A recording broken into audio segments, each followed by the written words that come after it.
قال، انہوں نے کہا، صلی بنا رسول اللہ صلی اللہ علیہ وسلم ذات یوم،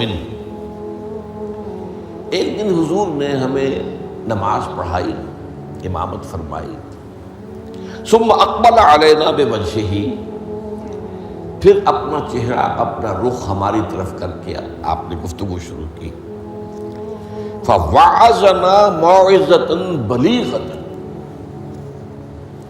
پھر آپ نے ایک ایسا واعظ فرمایا جو بہت ہی دلوں میں اتر جانے والا تھا، بلیغ، بلغ پہنچ جانا، تو گویا کہ وہ ہمارے دلوں میں سرایت کر گیا۔ ذرفت منہ العیون، اس کی تاثیر اس درجے ہوئی کہ ہماری آنکھوں میں آنسو ابل آئے، بہہ پڑی ہماری آنکھیں۔ ووجلت منہ القلوب، اور ہمارے دل جو ہے دہل گئے، لرز گئے۔ فقال رجل، تو عرض کیا ایک شخص نے،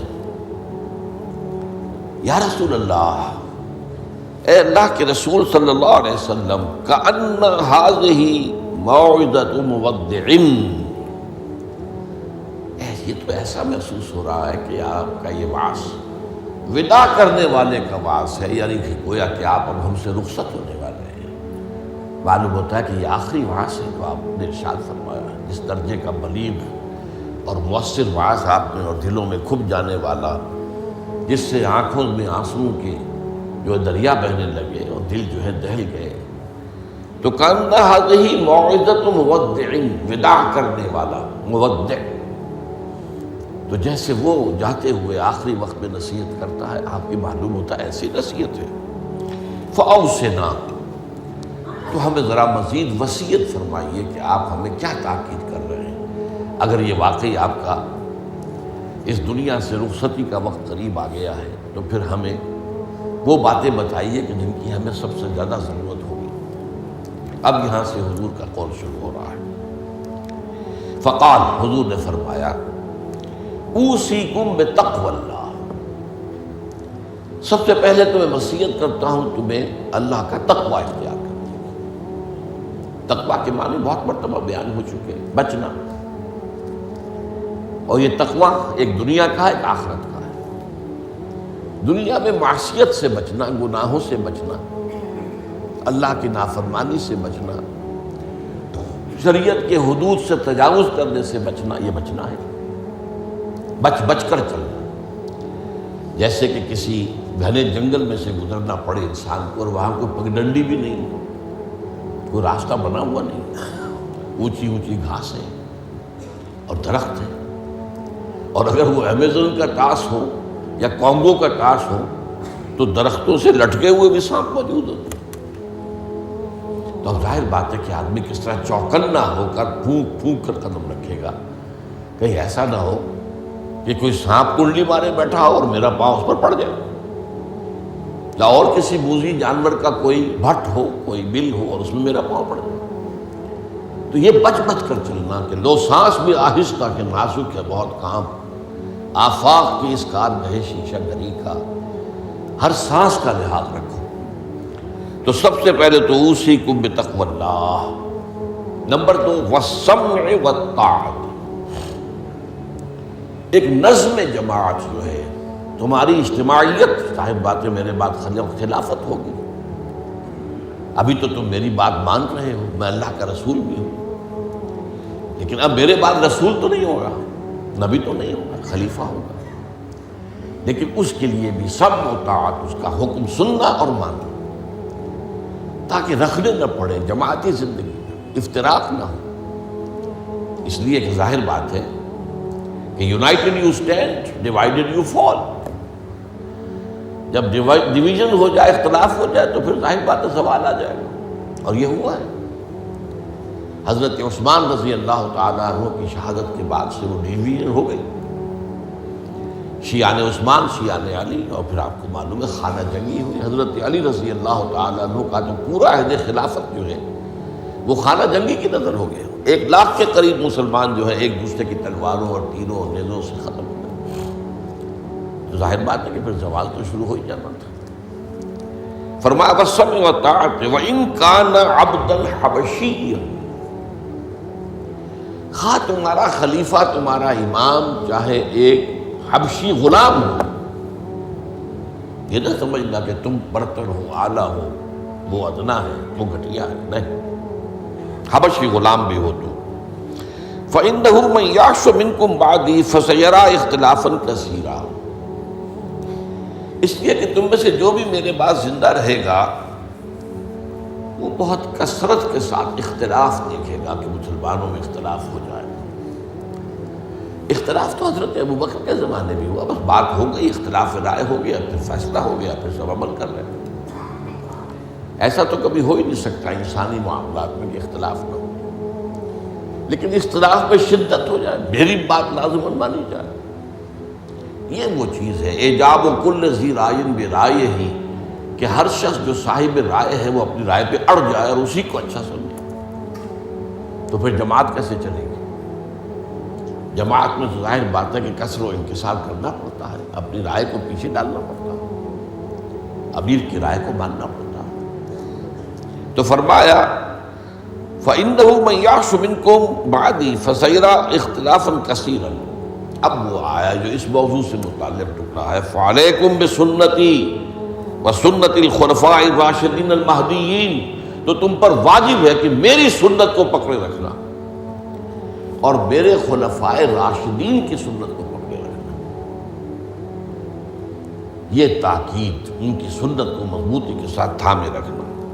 المہدیین، یہ جو خلفائے راشدین ہوں گے یہ مہدی ہوں گے، مہدیین ہدایت یافتہ ہوں گے۔ تمسکوها وعضوها بالنواجذ، دیکھو میری سنت کو اور میرے خلفائے راشدین کی سنت کو اپنے دانتوں سے پکڑ کر رکھو۔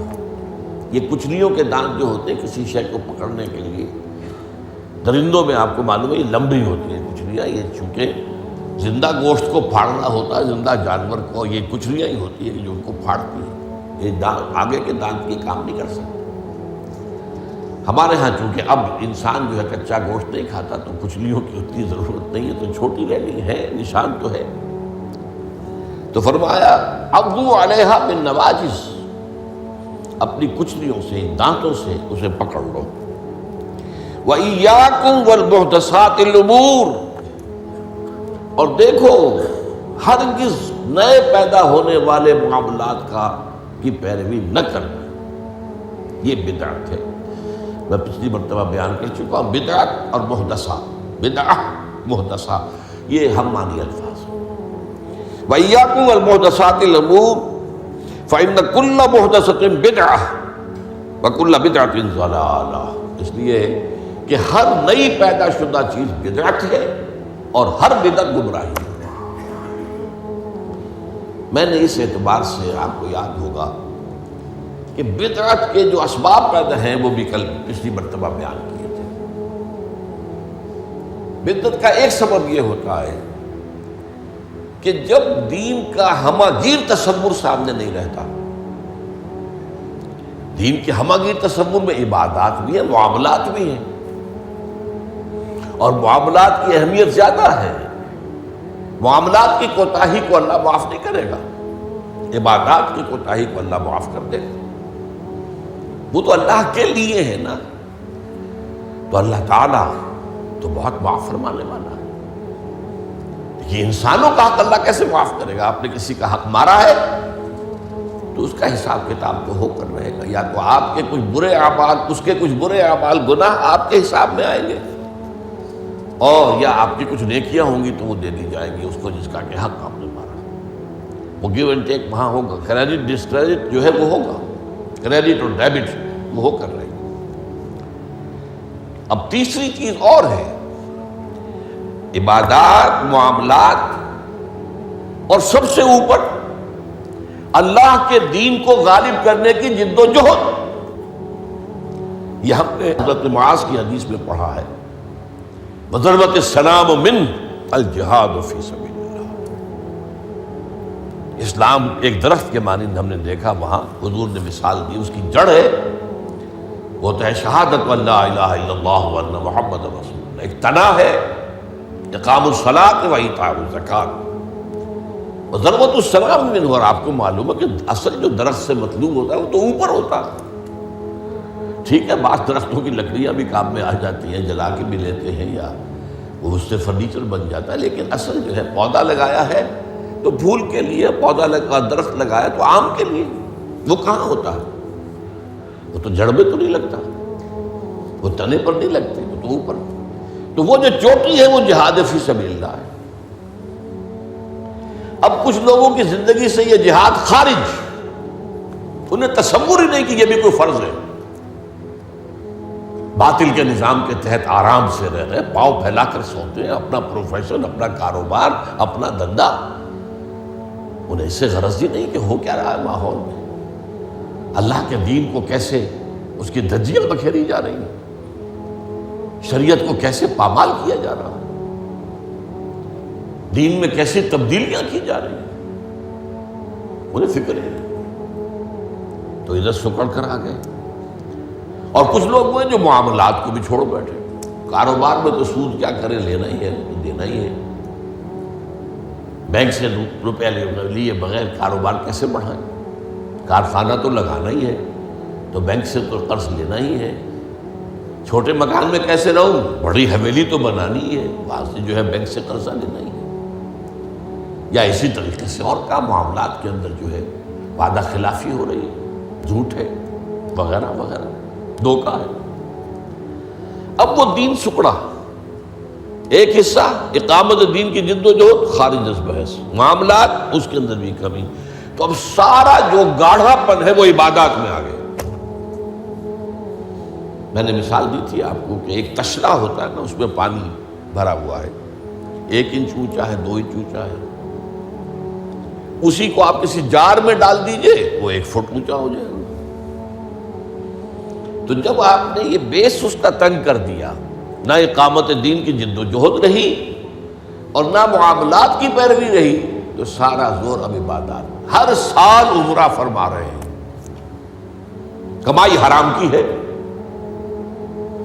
کچھ لوگ ہیں بڑے فخر سے کہتے ہیں ہر سال حج کو جاتا ہوں، اور میرا مصلی مقرر ہے پہلی صف کے اندر، وہاں شرطوں کو رشوت دیتے ہیں اور وہ ان کے مصلی محفوظ رکھتے ہیں، سمجھتے بڑی نیکی کا کام کر رہے ہیں۔ حالانکہ دیکھیے، میں خاص طور پر آپ کو بتا دوں، حضور صلی اللہ علیہ وسلم نے جو عمرہ قضا تھا صلح حدیبیہ کے بعد ہوا، اس کے بعد کوئی عمرہ نہیں کیا۔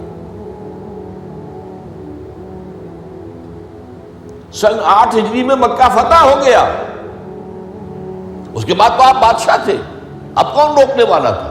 کوئی عمرہ نہیں کیا۔ وہ ساری جد و جہد دین کو غالب کرنے کے لیے ہو رہی ہے، آپ کا سارا وقت اس میں لگا ہوا ہے۔ پھر حج نہیں کیا، سن 8 میں رمضان میں مکہ فتح ہو چکا ہے، آپ حج کر سکتے تھے، سن 9 میں بھی نہیں کیا۔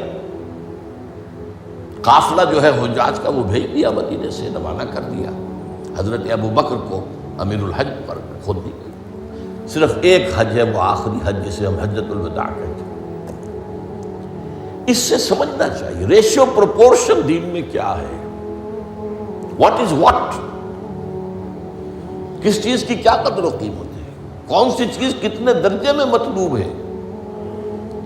یہ جب جو ہے جیسا کہ میں نے کہا یہ دین کا تصور سکڑے گا تو عبادات، اور یہ عبادات خلوص کے ساتھ ہو رہی ہوں گی، اور ان عبادات کے اندر تشدد بھی ہوگا اپنے اوپر، اور مبالغہ ہوگا، بڑھاتے چلے جائیں گے، اور یہاں تک کہ اس میں بدعات ایجاد ہو جائیں گی۔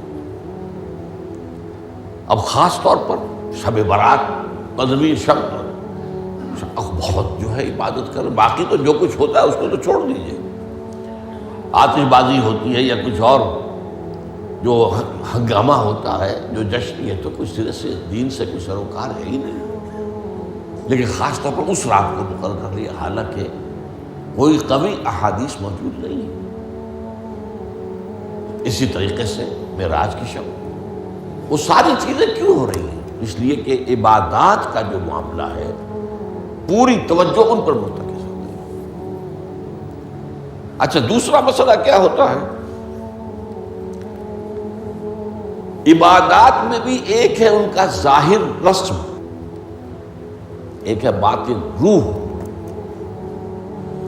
ایک نماز کا ظاہر ہے، فقہی طور پر آپ نے بالکل صحیح نماز پڑھ لی، صحیح وضو کیا، پھر اس کے بعد آپ نے تکبیر تحریمہ کہی، ہاتھ اٹھائے، باندھ لیے، ثنا پڑھی، فاتحہ پڑھی، کچھ اور قرآن کا حصہ پڑھا، پھر رکوع میں گئے، تسبیحات کی، پھر کھڑے ہو گئے، پھر سجدے میں گئے، پھر بیٹھے، پھر سجدے میں گئے، پھر اٹھ کھڑے ہوئے۔ یہ جو رسم نماز ہے، اس کی ظاہری شکل، رسم کہتے ہیں ظاہری شکل کو، رہ گئی رسم ازاں روح بلالی نہ رہی، فلسفہ رہ گیا تلقین غزالی نہ رہی۔ اب اگر اسی پر توجہ مرتکز ہو جائے گی تو روح دین کی طرف سے توجہ ہٹ جائے گی۔ اس ظاہر کے بارے میں تو بڑی نیند میخ ہوگی، چھوٹی چھوٹی باتوں کے اوپر اختلاف ہو جائے گا، من دیگرم تو دیگری، یہ کیا کیا تو نے؟ آمین زور سے کہہ دیا، یہ ہماری مسجد میں آیا کیسے تو؟ آئندہ جرت نہ کرنا، ٹانگیں توڑ دیں گے۔ یہ کیا رفع دین کر رہے ہو؟ چھوٹی چھوٹی چیز، بڑی چیزیں سب ہضم، لکڑ ہضم، پتھر ہضم، سود ہضم، جھوٹے کاروبار سے آنے والی آمدنی ہضم، یہ اختلافات ہضم نہیں ہوتے۔ اس میں پھر رسومات کا اضافہ ہوگا، رسومات پر رسومات، رسومات پر رسومات۔ اب اسی کی ایک مثال ہے، شادی بیاہ کے لیے رسمیں کتنی ہو گئی۔ ہم نے تحریک شروع کی، اللہ کا شکر ہے، کچھ چرچا ہے۔ بھائی نکاح مسجد میں کرو، لڑکی والوں کے ہاں کوئی دعوت طعام اس کا ثبوت نہیں ہے۔ دعوت طعام ایک ہے، اور وہ دعوت ولیمہ ہے لڑکے کی طرف سے، اس کا گھر آباد ہوا ہے، وہ اپنی خوشی منائے، سیلیبریٹ کرے اپنے دوستوں، یہ ثابت ہے، اس کی تاکید ہے۔ باب الولیمہ حدیث کی کتابوں کے اندر پورا باب ہے، باقی اور کوئی نہیں۔ اب یہ ہمارے ہاں بارات چڑھ رہی ہے اور پہلے سرا بن رہا ہے، اور پھر وہاں کچھ پیسے پیش کیے جا رہے ہیں، پھر وہ بارات گئی ہے جتھا بن کر، اور وہ لڑکی والوں کے ہاں جو ہے وہاں نکاح ہوا ہے، اور وہاں پھر وہ جو کھانے کھائے جا رہے ہیں ان میں جو آپ کو معلوم ہے اسراف ہو رہا ہے، جو کھانا جو ہے برباد ہو رہا ہے جس طریقے سے کھاتے ہیں، یہ ساری چیزیں۔ اور پھر کتنی دعوتیں ہوتی ہیں، مہندی کی دعوت ہو رہی ہے، مہندی کی رسم ہو رہی ہے، ابھی تو تاریخ لینے جا رہے ہیں لڑکی والوں کے ہاں، وہ دعوت ہو رہی ہے، جشن ہو رہا ہے۔ پر ہوتا کہاں ہے یہ؟ جن لوگوں کی حرام کی کمائی جو ہے، جن کے پاس انبار اس کے ہیں، وہ اپنی دولت کے اظہار کے لیے یہ سارے کام کرتے ہیں، اور اس کا نام تبذیر ہے قرآن مجید کی اصطلاح میں، تبذیر۔ ان المبذرین کانوا اخوان الشیاطین، یہ جو پیسے لٹانے والے ہیں اپنے نام و نمود کے لیے، شہرت کے لیے، دکھاوے کے لیے، یہ شیطانوں کے بھائی ہیں۔ نتیجہ کیا نکلتا ہے؟ آپ کے پاس تو دولت کے انبار تھے، آپ نے کیا، ایک غریب آدمی کی مصیبت ہو گئی، وہ کیا کرے؟ میری بیٹی کیا کہے گی؟ میری شادی پر میرا باپ یہ بھی نہیں کر سکتا۔